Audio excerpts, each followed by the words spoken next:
As India gears to take on West Indies in the first T20 in Hyderabad, skipper Virat Kohli said that the team need to focus on batting first and defending totals ahead of the upcoming T20 World Cup in 2020.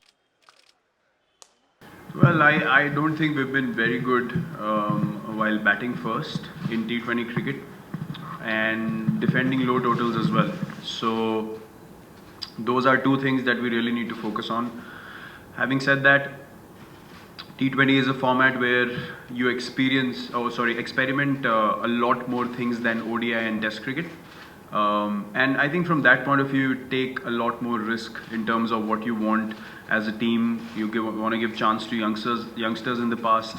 That's happened predominantly in T20 cricket a lot. So you can't really pinpoint where we stand in rankings is actually a reflection of how the strongest 11 for India in T20 cricket has played, because we haven't played the strongest 11 together for many games, which is the case in ODI and Test matches, and you see the difference that it makes.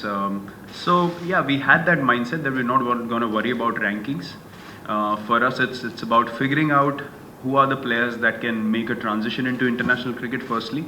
So this is a good format to see them, but now heading into the World Cup, rankings are going to be irrelevant because T20 anyone can win on the day, and we need to take our best team on the field. I think our combination is getting stronger and stronger. We'll probably be playing as close to the 11 that we want in the World Cup as possible for the remainder of the T20 games that we have leading into the World Cup. So yeah, I think our performances should improve drastically from here on. And as I mentioned, two things that we need to work on is batting first and defending low totals. So it's always good to have challenges as a team, and something that we want to overcome as well if you want to be a complete side, because winning a global tournament, you need to have all bases covered. So we are actually looking forward to that. It's not that big an issue for us. I think Bhuvi and Bumrah are experienced bowlers. They've been very, very consistent bowlers in T20 cricket. Deepak's come in, he's bowled really well. He's really worked on his game. Shami's coming back in, he's bowling really, really well. So we feel that, you know, if he gets into a rhythm and he specifically works on what's required in T20 cricket, then he will be very, very useful in a place like Australia as well, especially with his ability to pick wickets with the new ball. And you know, he has enough pace to execute Yorkers, and on wickets that will assist him. He'll be a very handy bowler. So also a couple of more guys are in the scanner, you know, for sealing that spot along with three seamers.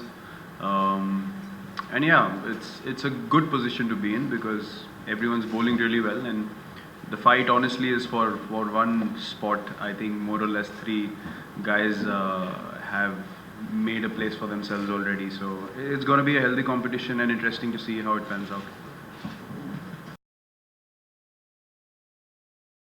Well, look, having two wrist spinners is a big advantage when you're playing in Australia on big fields. There might be some games where both might play together, but in T20 cricket, as I mentioned, it's all about balance. And predominantly we see one guy playing with Jadeja and Washi because it gives us all kinds of variety in the bowling attack, along with the two seamers and the all-rounder, you know, the seaming all-rounder. So you need to have 6 bowling options in T20 cricket. That's the basic rule. You can't go in with 5 expecting everyone to bowl 4 good overs. It gets very difficult as a team after a while. So I think that is the balance that we need to create. Two wrist spinners, as I said, there might be opportunities for both of them to play together, and we'll see how that can be worked out. But bringing Jaddu back in as well, we feel he's batting really well. He's probably in the best batting form of his life. Bowling, he's a proper, you know, finger spinner, very accurate as well. And in the field, we don't have any doubts on him. So I think this is really his best phase as an all-rounder, and we want to maximize that. And Washi has been brilliant with the new ball also. So we're very happy with how our options are placed. It all depends on what we need to take on the park according to which game we are playing. And I think T20 cricket is all about being flexible in where people bowl, where people bat. there won't be a set pattern. Yes, the combination or the 11 might be similar, but there won't be a set pattern as to this is how we're going to go. We have to be unpredictable.